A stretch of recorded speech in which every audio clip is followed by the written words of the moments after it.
Hi guys, this is Malfunction Face. This is my first video, well, my first real video, other than my intro.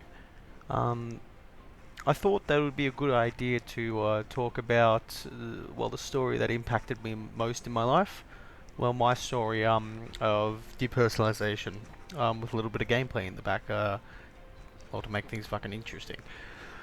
Well, it started off, well, a good place, like, good idea to tell, like, a good place to start would be back in year 10, back before it happened. I was in, or high school for people in America. It was just at the start of the year. I came down with gastritis. Not really much to report on that.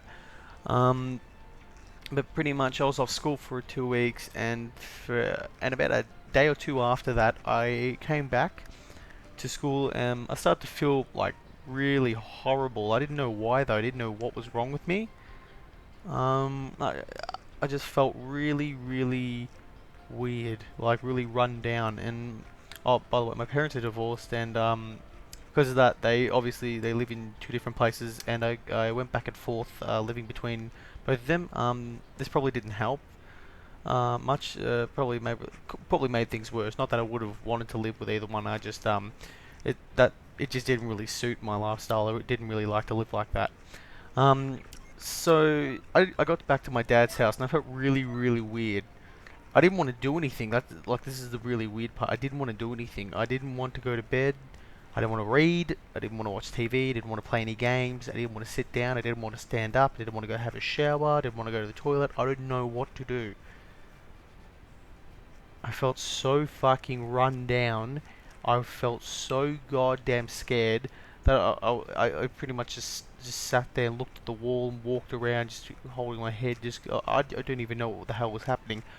I realise now, because I've asked people, they said probably what I was most likely experiencing was a panic attack.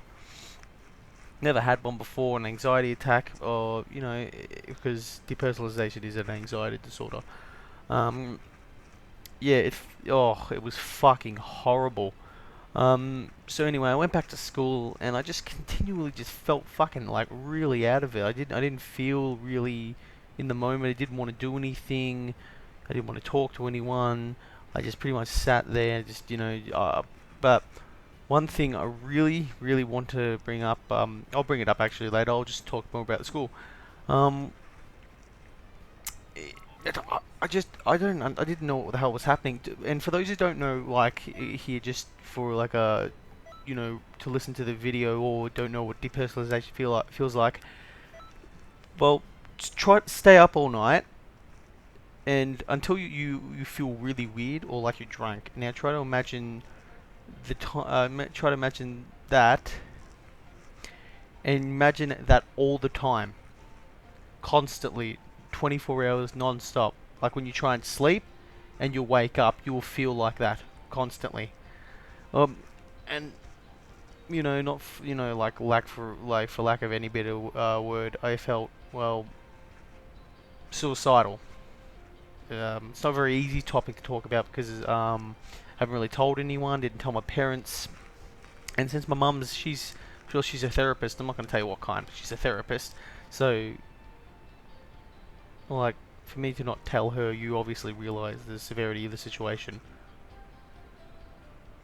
Um, I kind of kept my family out of it. I kept it inside, and what scared me at the time was it felt like such an option. It felt like if I did, you know, go ahead and just do it, my pain would be gone, and I wouldn't have to, experience it anymore. And I never actually tried it. Um, but one day, when my dad and his fiance left for the gym, I was by myself. I felt really fucking scared, and for some reason, I don't know why, I felt like I was going to hurt myself.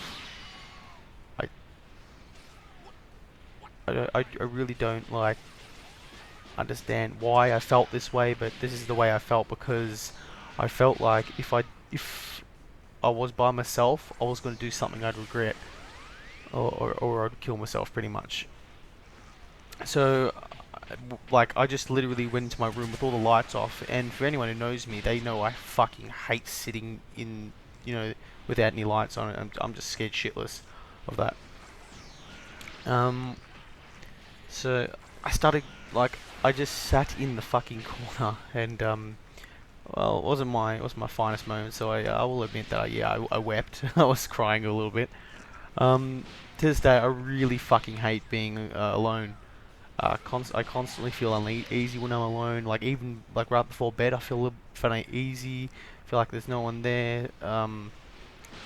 You know, yeah, I just feel really uneasy. Anyway, after that, I tried not to think about it. This is like when I got back to school because my grades were suffering a bit, so I tried to think less about it.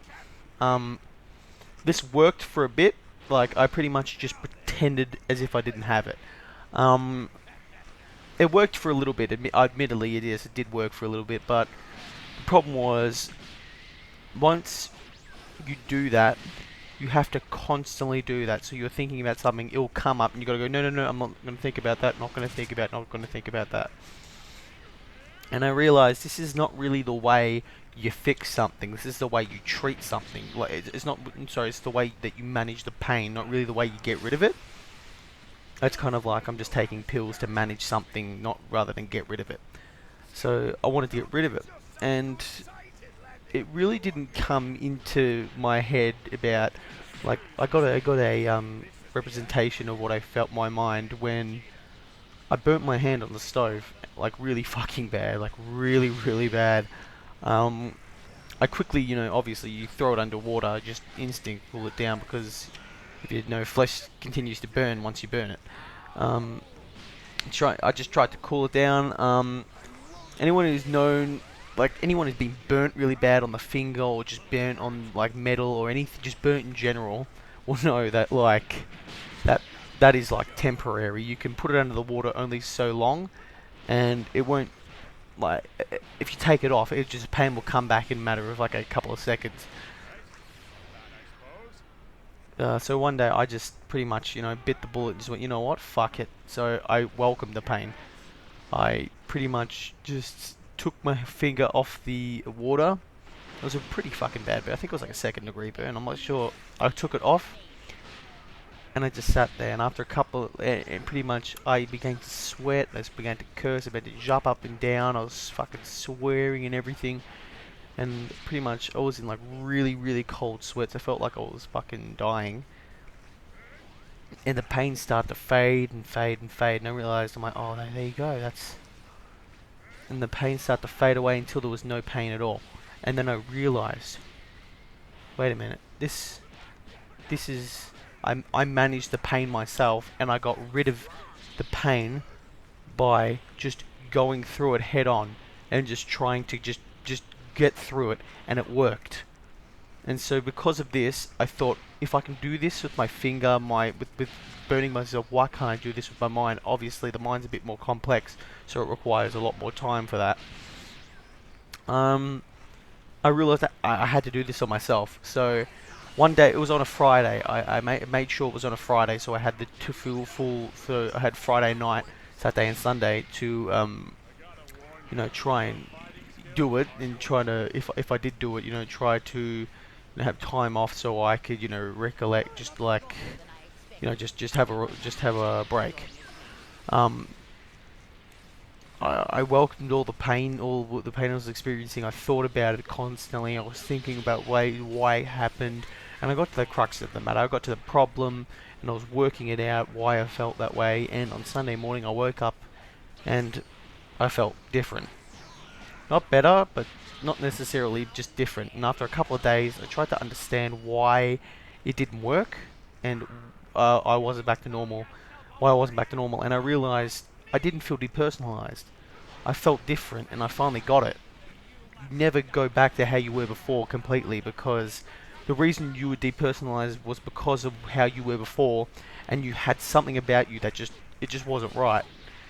Um, Honestly, if this scares you, it really shouldn't, but you gotta. If it scares you, I understand how you feel, because I watched a video called my depersonalization story on Osmurfs now, but I think his name's now Osmur for reasons I'm not exactly sure I'll link you to the channel in the description. Um, it really shouldn't scare you. You become a new person, a better person, like a mentally hardened person. Once you've gone through such pain, like a lot of people will tell you, you're more inclined to, be more sensitive. You know, since you've been through a traumatic experience, you're a lot softer. And honestly, I think that's just That's just bullshit, because I could deal with things that I could never deal with before now a lot easier now. I could cope with things a lot better, and it's a good thing. Like, you you have to understand that once again you can't go back to the way you were before. Like, once, because there's people already like probably sitting there going, no, no, no, I want to be like I was before. And basically what they're doing with this is they're just holding on. They're holding on to the person they were before, and they do not realize that that person, unfortunately, is never coming back. A new person is coming. You're going to trade places with that person, so to speak.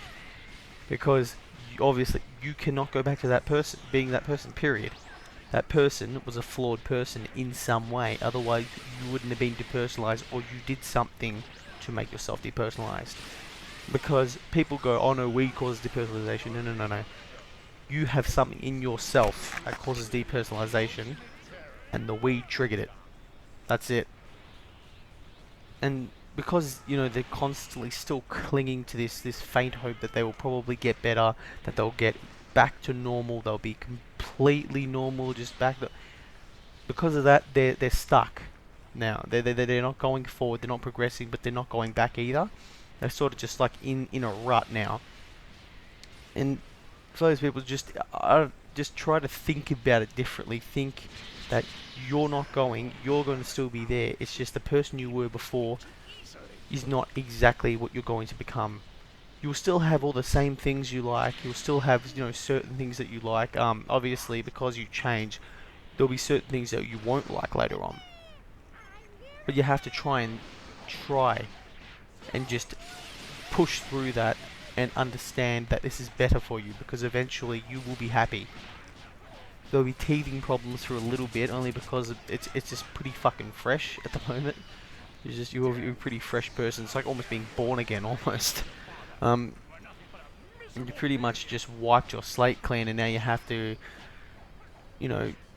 well, it's kind of like learning to walk again. It's kind of, you got to learn how to feel properly again. You got to learn how to think properly, learn how to do things in a way that they won't affect you that much. And also, if there's a saying, there's a really good saying, once you hit rock bottom, the only place to go is up. That is a really good saying, but unfortunately it's kind of different for the people that are just sitting there and they don't want to leave. They're in the middle of something. And I think there's a saying called, once you're only I think, was it again? Once you're only if you're halfway through hell and you're in the middle of hell, just keep going, because eventually you'll find the end. And think about that, people who are listening to this video and don't think that, it's going to get better. Just think about that. You are currently still in hell at the moment. Push through it. Get past it. Try to... Well, just pretty much try to... lack of better words. Try to push through it. Try to overcome it. You gotta get over that hurdle. There's a hurdle at the end of this, and it's very, very hard to get over. For people who don't know what it's like to have mental anguish, anxiety disorders, depression, because I had depression and an anxiety disorder all in one, and that is fucking horrible. I will tell you now. It was one of the worst things that happened to me. But remember, just try to get over that hurdle at least. That's probably one of the things I'm just going to leave you with. Well, thank you very much for listening to my video. This is obviously one of the first. This is the first video that I'm going to do of this kind. Lose Thank you very against much for you. watching. You've got to be kidding me. Have a good day. Yes, perfect. Oh, wait a That's minute. my No, actually, no. apprentice. Not have a good day. Wait a minute. A lot of people... I just thought of this now. Sorry, this is a bit ad-libbed, but... For those people who can't get over this hurdle, remember, you will get better.